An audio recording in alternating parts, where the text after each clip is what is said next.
evening everybody. So, we are talking about the naming of the coordination compounds. So, how we systematically name one compound to the another, and in this case we basically consider the entire complex within the square bracket. Then we have the metal and the different types of ligands, say L1, L2, L3, etc. And while doing so, we will find that this particular metal center, say if it is iron, we have iron there, and depending upon the nature of the different oxidation states, it can present there as +2 or +3 or +4.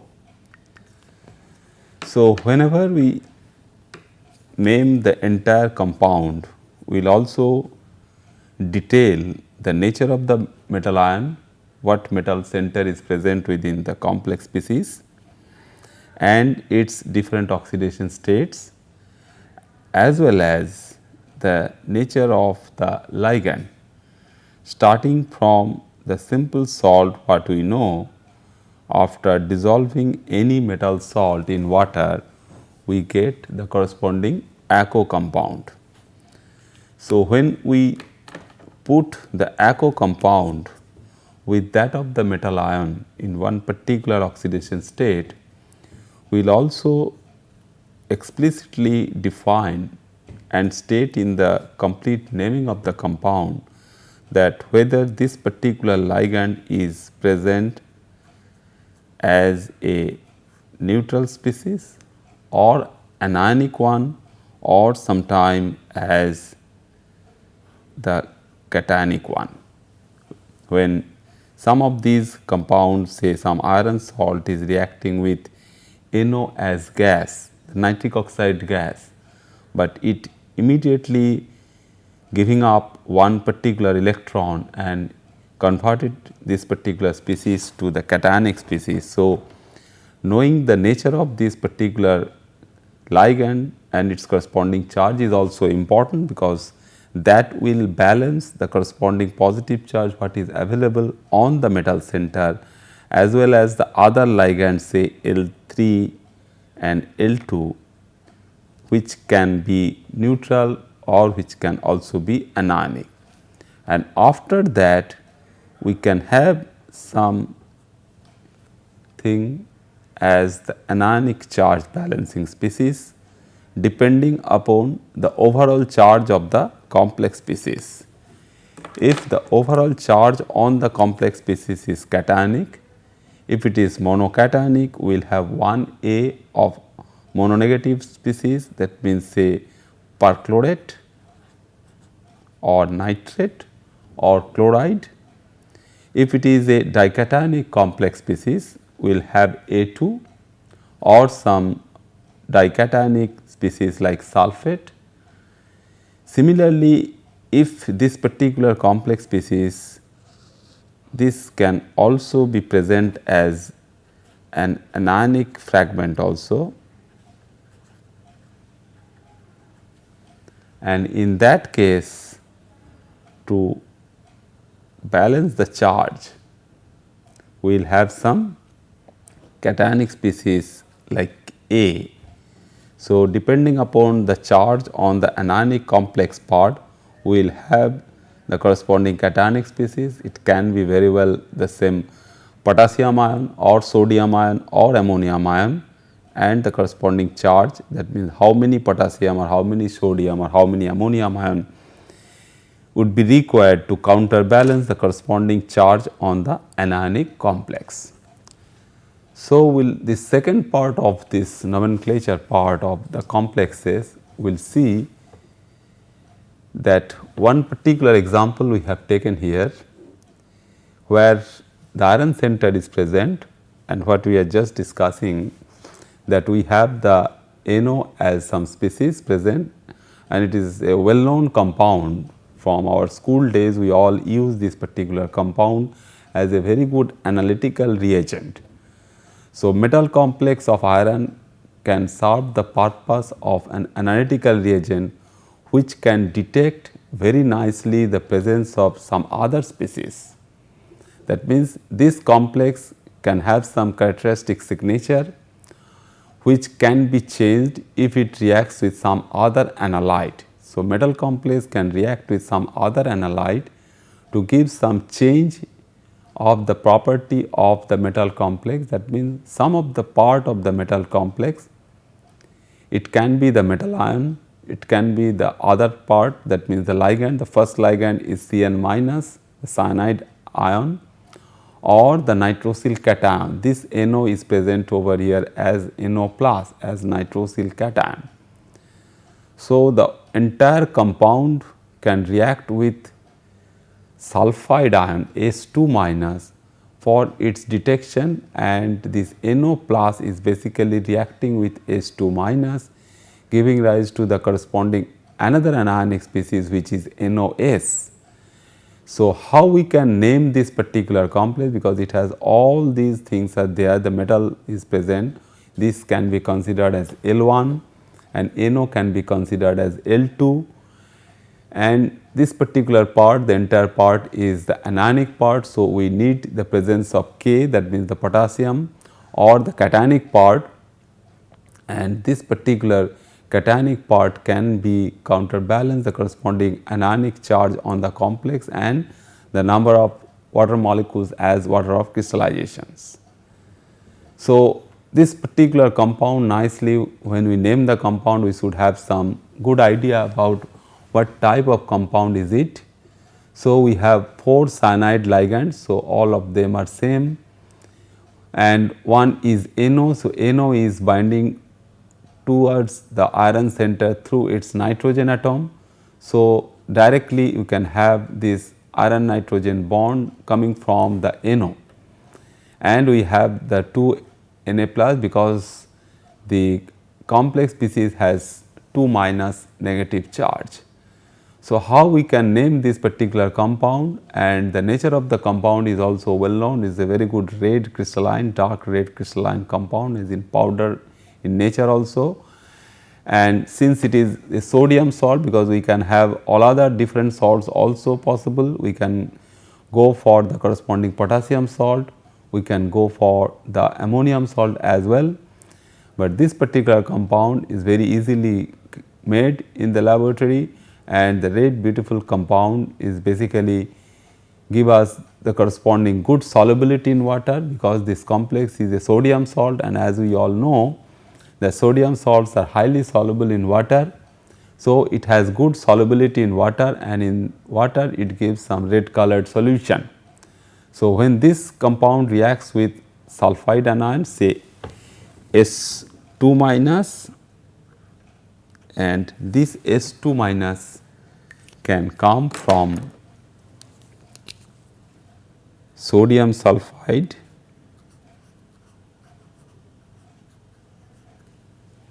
and this basically react with the NO plus present in sodium nitroprusside. So, this which is present, this fragment is nitroprusside NPS, or we can fully name as, when it is sodium salt, so it is SNP, sodium nitroprusside. So, when they are reacting, it basically gives us NOS minus. So, which is very much similar to some other pseudo halides like azide, which is also having 3 atoms. So, 3 atom anionic species, or thiocyanate anion, or NCO minus anion. So, the characteristic reaction towards the complex formation is well known to us. As we all know, a solution of iron in the ferric state, that the solution of ferric chloride in water immediately reacts with the thiocyanate anion to give red blood coloration. So, it basically gives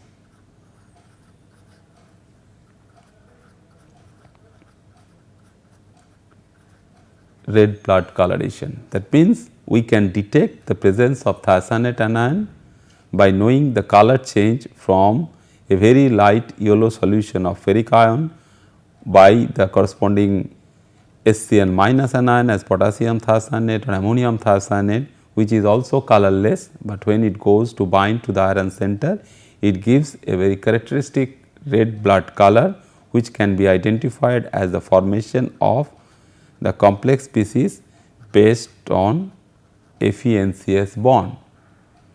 Similarly, here also the in situ generation of NOS minus of sodium nitroprusside, which is still bound to the iron center, gives a corresponding color change. We get a violet coloration from a change of the red color of sodium nitroprusside. So, what we see that how we can name this particular compound, we can also see how this particular compound can be very easily made from a well known another complex, which is potassium ferrocyanide. When K4FeCN whole 6, the iron is present in the +2 oxidation state. So, we have 4 potassium ions are required for charge balance, and this is known as potassium ferrocyanide. The iron oxidation state is important. It is in +2 oxidation state, and it can be oxidized to its corresponding ferric form, which is K3FeCN whole 6, which is known as potassium ferricyanide. So, for the synthesis of sodium nitroprusside from potassium ferrocyanide, we react it with nitric acid. So, reaction of this particular species with nitric acid gives rise to the generation of this complex anionic species, that means FeCN whole 5 NO. That means this NO, that means nitric oxide gas, is in situ generated from nitric acid. The way we know that the different forms of nitric acid, the cold, the hot, the dilute and the concentrated nitric acids can react with copper metal to give different nitrogen oxides. So, this is a standard technique where we can make different nitrogen oxides by reacting nitric acid with the copper, the metallic copper. Similarly, in this particular case also is nitrogen is present in +5 oxidation state, which is getting reduced during this particular transformation, and NO is forming, NO is generated in situ from the medium. So, that generated NO is immediately going to react with the FeCN with the expulsion of 1 CN. So, 1 CN minus is removed from there, and that particular position, that means 1 CN is going when we have all 6 CN groups are attached in the ferrocyanide. So, 1 is substituted by NO. So, we get this particular anionic species, but in protonated form. That means H2 salt, the corresponding H2 salt is also possible with the liberation of carbon dioxide and separation of ammonium nitrate and potassium nitrate. Then in the next step, this acid form of sodium nitroprusside, that means the protonated nitroprusside is reacted with sodium carbonate.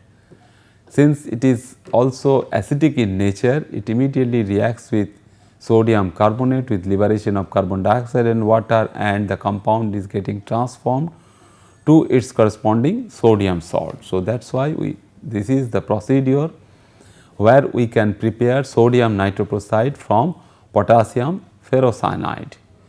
So, this particular thing directly gives us that one particular potassium salt of the complex to its corresponding sodium salt. So, there is one more technique also available for the production of this ferrocyanide. This is very interesting and nice molecule which has importance for analytical chemistry as well as the structure and the corresponding iron complexes.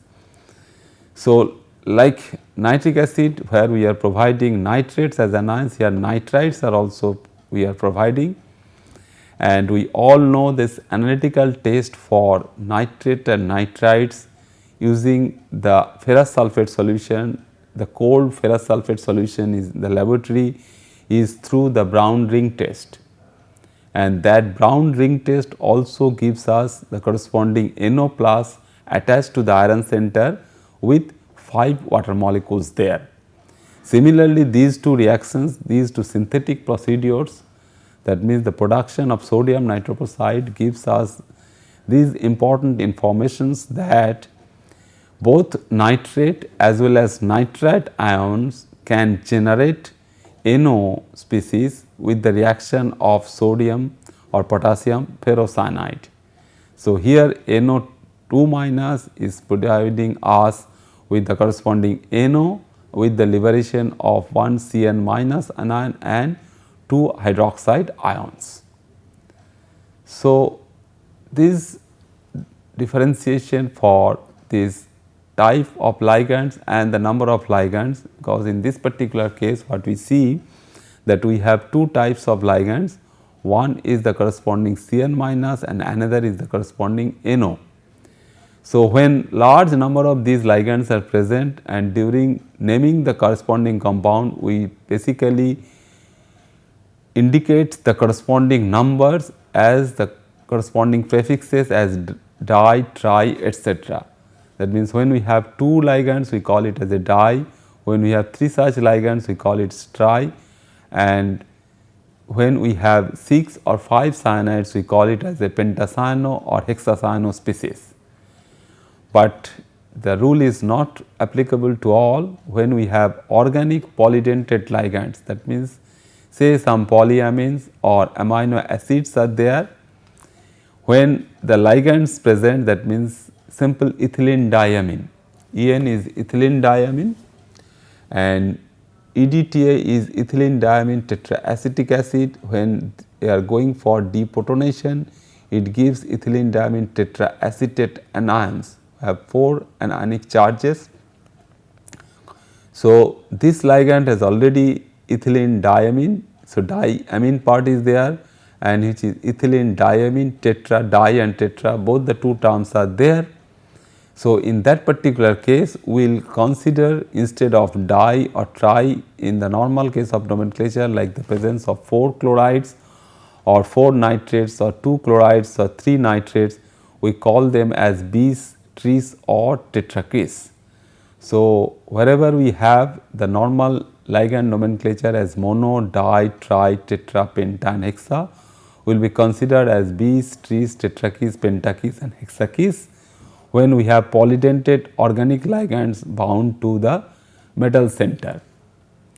So, how we name this particular example of the complex, where chromium is attached to 2 chloride anions and 4 water molecules, and the ligands present are therefore 2 types, like that sodium nitroprusside. Cl minus is one ligand which is anionic and water as the another ligand which is neutral and forming the direct bond with the metal center through its oxygen atom. So, when we have the monodentate ligands like Cl or H2O, we name them as chloro or aco, and alphabetically we will find that A is coming before C, therefore, aco names will come before the chloro. And there are 4 such aco molecules and 2 chloroligands. So, we will also add the numbers as prefixes, and since these are not polydentate organic ligands, we will simply use the first type of nomenclature for the reaction, where we define the number of aco molecules and number of chloroligands. Therefore, the naming would be like this. The coordination compound would be called as therefore the tetraaco dichlorochromium 3. So, we have 4 water molecules surrounding the chromium and 2 chloride anions. These are also they are direct ligands, and chromium is in +3 oxidation state. How we know that? Because we have 2 charges, 2 negative charges are balanced by Cl groups. So, this here should definitely be in the trivalent state, that means in the chromic state. So, chromic ion is bound to 2 Cl and 4 water molecules. So, we get a typical octahedral molecule. Since the complex is in here, one square bracket would be there. So, since the complex is in a cationic form, that means the cationic species we have. So, outside the coordinate sphere we can have other mononegative anionic species like nitrate, perchlorate or Cl. So, if the entire compound, if it is the corresponding nitrate salt of the metal complex of Cl and water ligands of chromium, we get the corresponding full name of the corresponding compound as tetra-aqua dichlorochromium 3 nitrate, if it is a nitrate salt. Similarly, we go for the corresponding polydentate ligand, which is COCl2En whole twice. So, in this particular case, what we will see that we are bringing the polydentate ligand in our hand, that means the ethylene diamine, which is NH2 and NH2, and since the compound is cobalt COCl2 En whole 2. So, we have this ligand, two such these ligands. So, 2 of these bidentate ligands are there. So, if we have again 6 positions, and depending upon the cobalt oxidation state, if it is 3 plus, we can go for the corresponding charge balance by 2 Cl minus. So, overall charge of this complex would be again plus, and 2 of these positions are occupied by Cl, which in most cases can come from the starting metal salt what we are using for the synthesis of the compound, that means cobaltous chloride, that means cobalt 2 chloride with some amount of oxidation by passing air or hydrogen peroxide. So, 2 of these chlorides are still present with the cobalt, and 2 more are occupied by these 2 bidentate ligands of ethylene diamine. So, we get a typical octahedral compound where the cobalt is bound to 6 atoms, 4 of them are coming from the nitrogens of ethylene diamine. So, it is CON4 and 2 of them are Cl2. So, CON4 Cl2. Since the charge is like this, so it can also be a corresponding nitrate salt, which will be outside the coordinate sphere, and we have overall charge of this particular big cationic complex species is +1 and this is -1. So, we have a complex species which is 1:1 type of electrolyte, and we can measure the corresponding solution electrical conductivity or solution electrical conductance to identify the corresponding nature of this particular compound. So, we have 2 types of these ligands, and metal we all know CO is cobalt. So, we should be having a name where it can be prefixed with ethylene diamine, because already the name contains the di. So, we cannot use di as the prefix of ethylene diamine. So, di will be converted to bis, as we have seen just now in the list, that bis will be used in before the corresponding number of ethylene diamines in the bracket. So, the compound would be dichlorobis, C is coming before E again in the alphabetical order. So, dichlorobis ethylene diamine cobalt 3 ion is formed.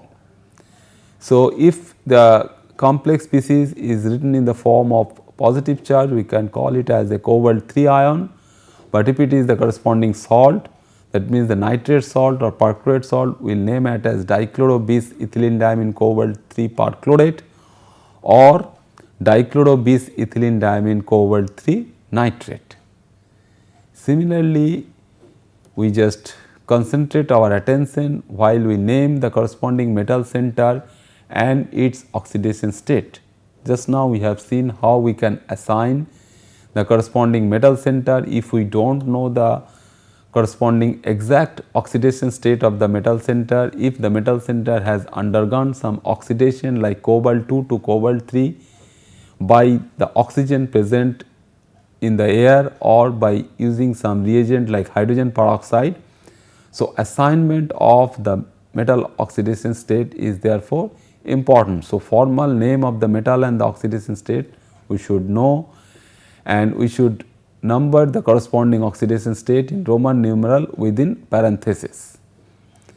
So, for +3 the chromium and cobalt should be written as Roman 3 within bracket, but in case of copper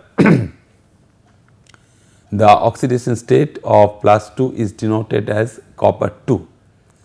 So, if we have the different oxidation states, so we should not have any confusion regarding the identification of the oxidation state.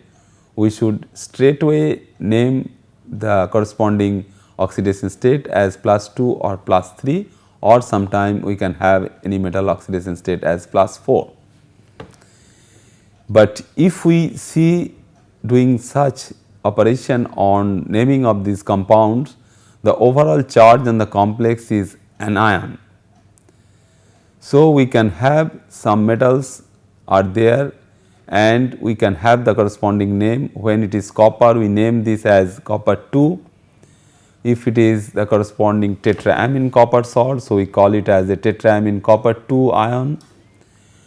But when we have the corresponding copper 2 present, but more number of anions are surrounding the copper center, giving a corresponding anionic charge on the complex species, we will name this particular copper center as cuprate 2. So, how we get that? We just get, if we have copper 2 chloride in our hand, and if we see some amount of chloride ligands are still attaching to it, and if all the 2 chlorides, the new ligands are attaching to the same copper center, the corresponding formula of the complex species would be CuCl4, because copper has a typical tendency to bind 4 ligands around it in a particular geometry. It can be square planar, it can be tetrahedral, or it can be something related to some distortions related to these 2 geometries. So, when we have 4 Cl minus, that means more and more charge is accumulated on the dipositive copper center. So, overall charge on this complex species would be 2 minus. So, in this particular case the naming would be completely different, and copper 2 will be named as now cuprate with the identification of the oxidation state. Similarly, we can have the corresponding cations also. The cations should be named first. So, ammonium ion, if it is present, completely balancing the corresponding negative charge on the complex species, we should name the ammonium ion also, along with the corresponding 8 nomenclature on the anionic form. So, copper 2 will become cuprate 2. Similarly, there are some more Latin names we can use compared to the common English name of other metal ions. If we iron is get, that we all know that iron, the symbol is Fe, that means it is coming from ferrum. So, when we use the Latin name for the corresponding anionic species, we call it as a ferrate anion. Similarly, the copper we have just now seen will be cuprate, tin will be related to the stannate. silver would be named as argentate, is related to the corresponding name, basically Latin name of the element. Lead will be plumbate, gold would be aurate. So, the oxidation state will define and the anionic form will also define, but if we have the other metal ions not belongs to this Latin name, the other metal ions will simply have the 8 nomenclature. Cobalt, addition of 8 will be cobaltate, nickel will be nickeltate when we add 8, when the species will be in the anionic form. Zinc would be zincate, osmium would be osmate, cadmium would be cadmate, platinum would be platinate, mercury would be mercurate, etc. And the suffix end tends to replace the um and ium if present, and ium. So, osmium was there, so mium was, so mium.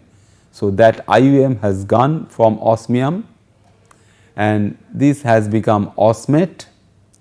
Similarly, cadmium, the ium is gone, so cadmium become cadmate, and zinc is there, zinc full name is there with that of the addition of 8, and if in other cases the is also there along with ium, that also will go, that will be replaced by simply 8.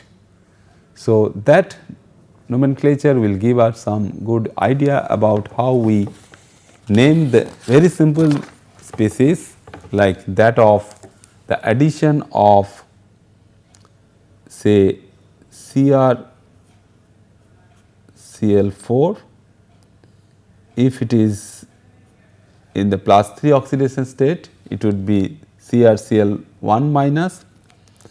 And why we are talking all these things? Because it is very important, because most of the metal salts we know can be available as its corresponding chloride salt very easily by the use of hydrochloric acid with the reaction of corresponding hydroxides or carbonates.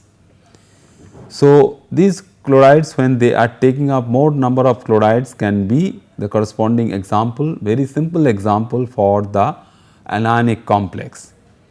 Similarly, when this chromium or iron or anything is bound to water molecule, the neutral water molecule,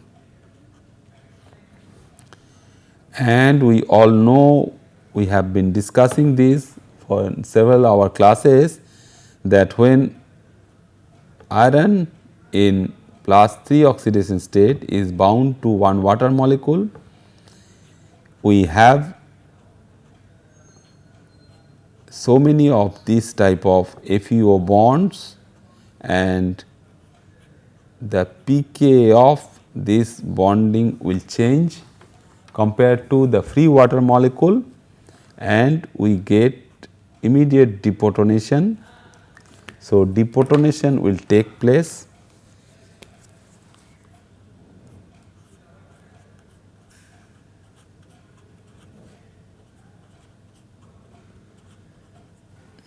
and this deprotonation will give rise to FeOH species from FeOH2.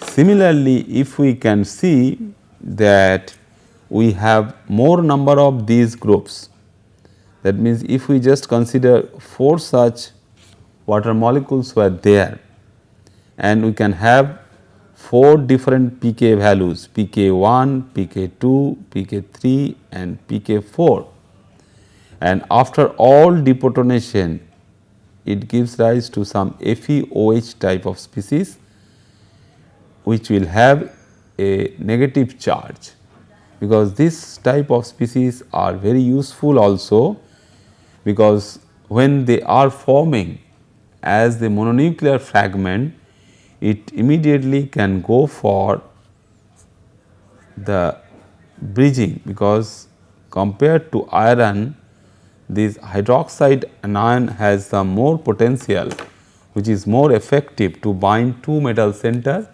and these are plenty in nature. In natural minerals and ores we find that corresponding oxo-hydroxide iron centers are present.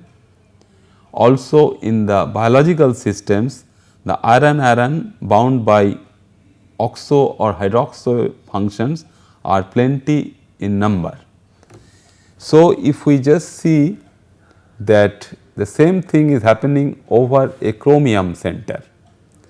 So, when we have chromium bound to 4 hydroxide groups and the complex is thus becoming anion, because this chromium is present in +3 oxidation state. So, we have monodentate ligand. So, we do not have any polydentate organic species present. So, the tetra nomenclature is fine instead of tetrakis, and hydroxo groups are there. So, tetrahydroxo species is forming over there, and this tetrahydroxo species is also possible for any metal center. Therefore, it can be with iron, it can be with cobalt, but it should be known to us that only 4 ligands are present around these 2 chromium center. Otherwise, we will be missing 2 other positions if it is a octahedral one, and if we write this one only, we should consider that 2 other positions, the remaining 2 positions should be occupied by simple water molecules. So, the chromium we have, so already we know the rule that 8 nomenclature will be attached to chromium with the elimination of IUM. So, IUM will not be there and the name would be chromate because the oxidation state is +3. So, we replace the name as 3. So, we have the naming of this compound CrOH whole 4 minus would be tetrahydroxo chromate 3 ion. If it is a corresponding potassium salt, we will call it potassium tetrahydroxo chromate 3. We will have a full stop over here only. If it is a corresponding ammonium salt, we name it as ammonium tetrahydroxo chromate 3. So, the name of the cationic part, though it is not a complex part, it is a simple inorganic part. So, the simple inorganic part should also be named along with the complex part. So, we will see next the most important species what we are discussing, that arrangement of 4 chloride ligands around the copper center. So, when we attach 4 such chloride groups like chromium we have seen also, and in this particular case it is very easy to assume that it has only coordination number of 4. So, coordination number that we will discuss in our next class, that if we have within the complex species only 4 bonds are forming between metal and ligand.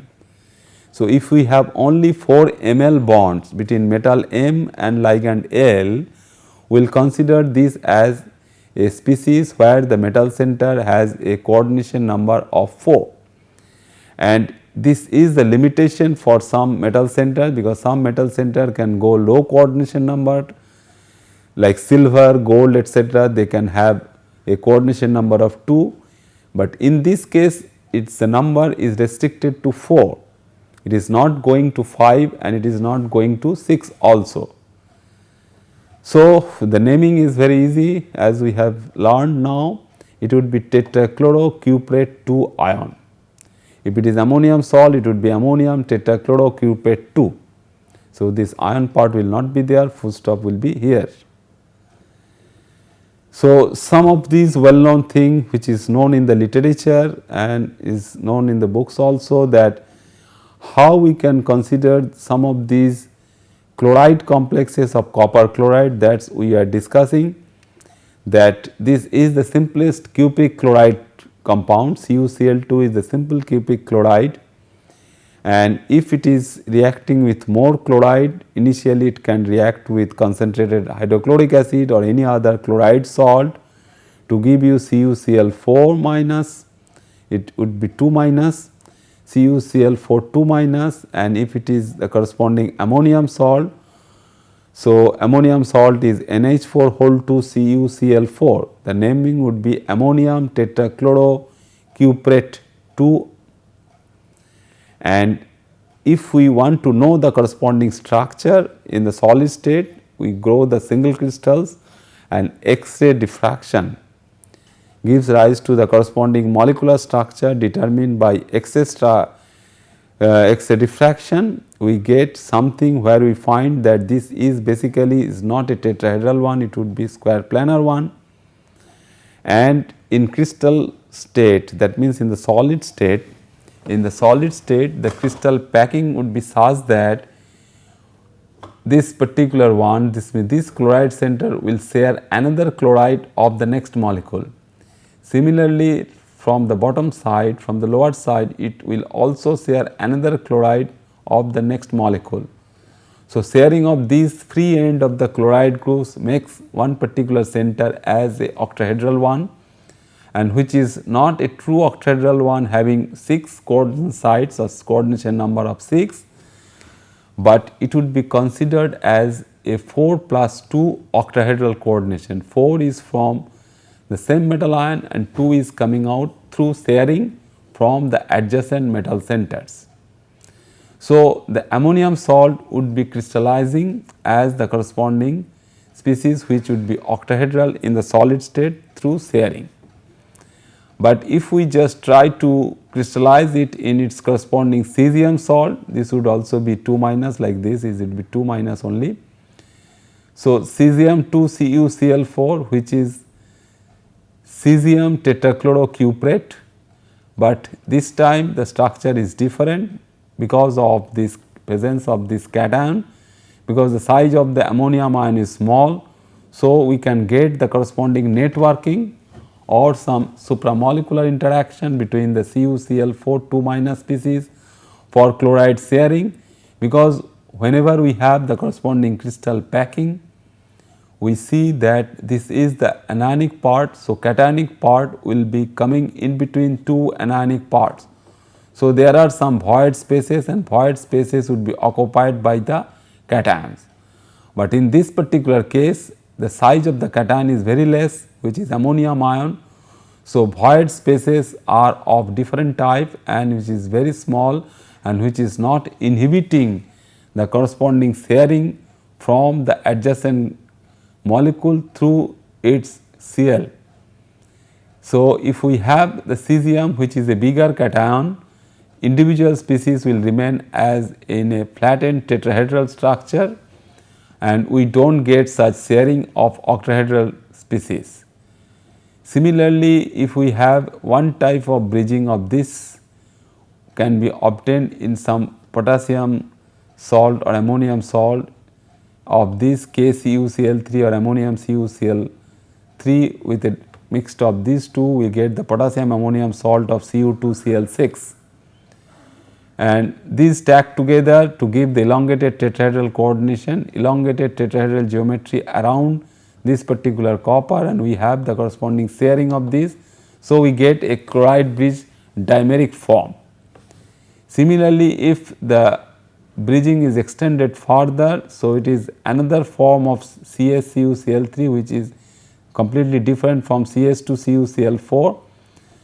So, this particular chloride, this is in the chain form. So, the chain is continuing in a zigzag fashion, and one chain also coordinates to the copper atoms to the other, giving this also a 4 plus 2 octahedral coordination in the solid state. So, in the solid state, one chain of one particular plane is sharing the other chlorides from the other chain, giving a typical octahedral. So, copper center, the copper metal center will always have some tendency to attract the other ligand which is already bound to the adjacent center of the copper. So, here also while we have the corresponding cations present, the name of the cation is coming first, then the anion. Now is another typical example of the complex where both the cationic part and the anionic part are the complex fragment. That means, we are not taking the help of any ammonium salt or any chloride or nitrate salt. We have made both the two parts, the cationic part as well as the anionic part, as the complex species. So, NH3 is the neutral. So, the first part is cationic and chloride is anionic. So, the second part is anionic. So, this is cation, this is anion, and it is going for the corresponding charge balance. So, we will write first the corresponding ammonium complex, the ammonia complex, followed by the corresponding chloride complex, because the chloride complex is correspondingly anionic, and the name would be therefore tetraamine platinum 2, the cationic part, and the anionic part is tetrachloroplatinate 2. So, is the anionic part and the platinate 2 nomenclature is operating over there. So, we get a complex species where both cation and anions are of complex nature. So, we can try with naming some more as the problem, where we have the octahedral cobalt center, where 3 chlorides and 3 ammonia molecules are attached.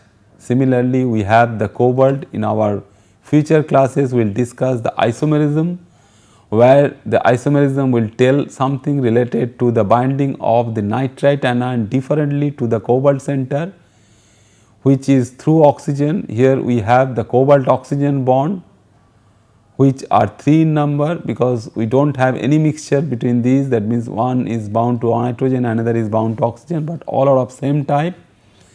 That means the nitrite is binding towards cobalt by oxygen atom. Similarly, 2 oxalate like ethylene diamine is bound to iron center, and we have 2 water molecules, and this is also not a complex species of mercury, but it is a complex species of the salt of silver. So, is the mercury belongs to the corresponding complex part, which is tetraiodo mercury anion, and is corresponding cationic part is the corresponding silver one. So, if we have more than 2, that means we have now the number of ligands are more, that means L1, L2 and L3, and depending upon the corresponding charge, the amine will be named first, which is the neutral one. So, the naming of the compound would be tetraamine, then alphabetically chloro will come next, then nitrito, which is bound to cobalt through nitrogen. So, it is tetraamine chloro nitrito N cobalt. So, N cobalt means it is immediately showing us that it is bound to the center through nitrogen. So, it is one isomeric form which is not bound to oxygen, but it is bound through nitrogen. So, it is bound to cobalt 3. So, it is the cationic form. So, it is the cobalt 3 ion, the name would be cobalt 3 ion. In this particular case, the other isomer which is binding to oxygen. So, we instead of nitrito N we have nitrito oxygen also. So, the naming would be in that particular case, when NO2 is changed to ONO, we will get tetraamine chloro nitrito O cobalt 3 ion. Again it would be cobalt 3 ion, but instead of saying nitrito and nitrito distinction, we simply write nitrito N and nitrito O, mentioning that cobalt is bound through oxygen and bound through nitrogen.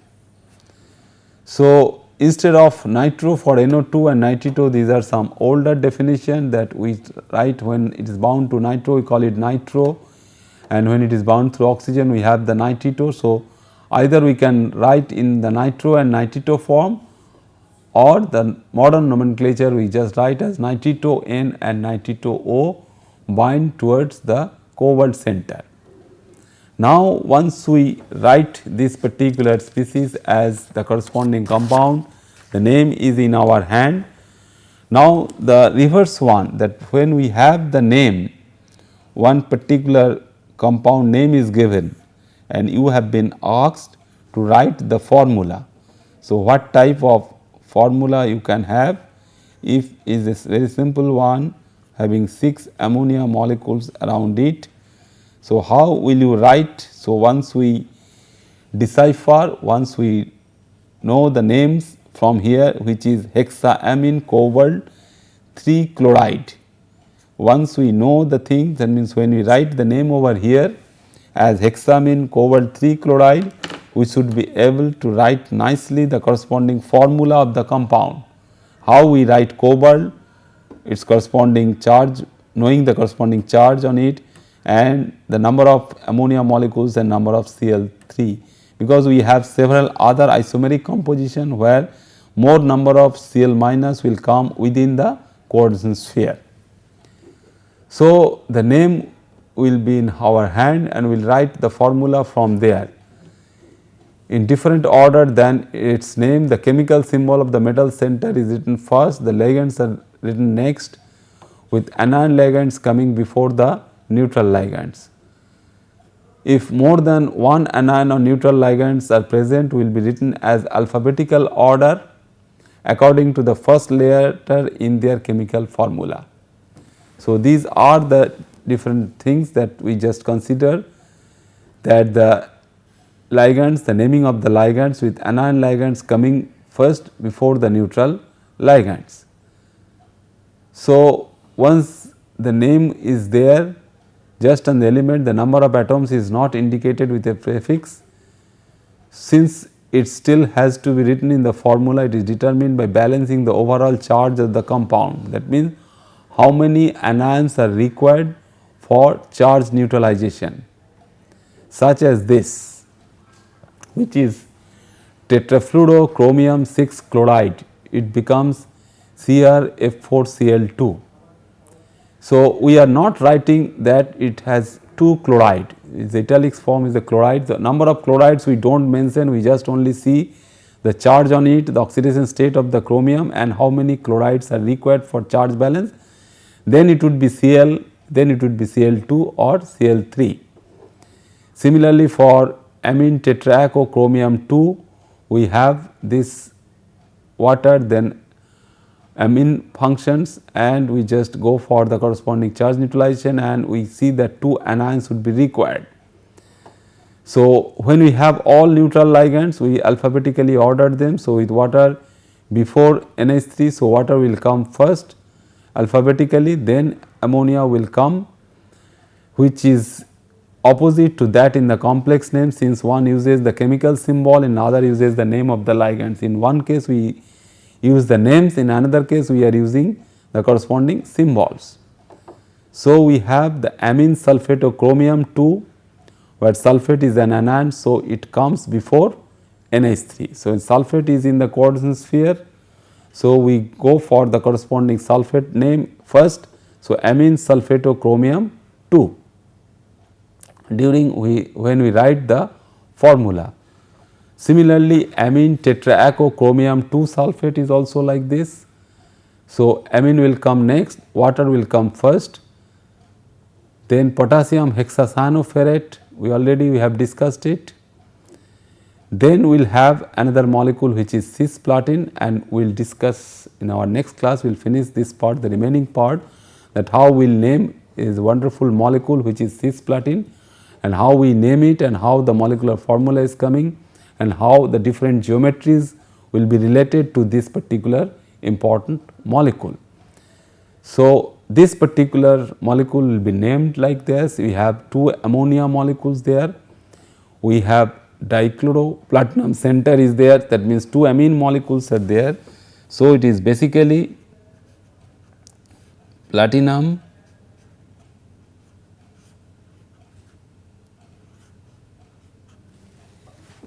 NH32 and Cl2, and now the isomeric form, some name we are writing as cis. So, this is some level that where you have, because if we have some alternative positions for the binding of ammonia to platinum center and the chloride binding to the platinum center, we name as a level which is our cis, but the basic compound is diamine dichloropplatinum. So, the the NH3 groups will come, then we have the chloride functions. So, we have the molecule like this, where we have 2 of these as in the adjacent position. So, that is why it is the cis position when Cl PTCl bond is 90 degree, which are not in opposite direction, that means Cl PTCl bond is not 180 degree, it is a square planar geometry. If the geometry is in square plane, that all 4 platinum bonds two of them are platinum nitrogen and two of them are platinum Cl. So, if we see that if two of them are 90 degree, when these two positions are occupied by chloride, we call it as a cis platin, but in another case when we have Cl in the opposite direction, that means they are about 180 degree apart, we consider them as trans. So, these are two nomenclature level for the isomeric forms, one is the cis form, another is the trans form, like we use the nomenclature for ethylene molecule. The ethylene molecule what we have, that ethylene molecule can have positions like this. So, when they are opposite, so if we have the dichloroethylene, so around this double bond, so around this metal center we will consider this the cis and trans positions. So, when two of them are on the same side, we consider them as the cis. So, when in this particular case, since it is a regular square geometry, when two of them are 90 degree, that means we consider them are on the same side, we call it as their corresponding sides. That means, if they are Cl and if these are 2H, we call this as also a corresponding cis molecule, where Cl is here and the Cl is there on the opposite direction, we call it as a trans. So, this is the unique molecule. When we name this molecule, then we should also correspondingly name the corresponding geometrical form, and the full name will therefore be, when we have the corresponding compound as cisplatin, will be cis diamine dichloroplatinum. So, next day we will continue little bit and we will finish it next day. Thank you very much.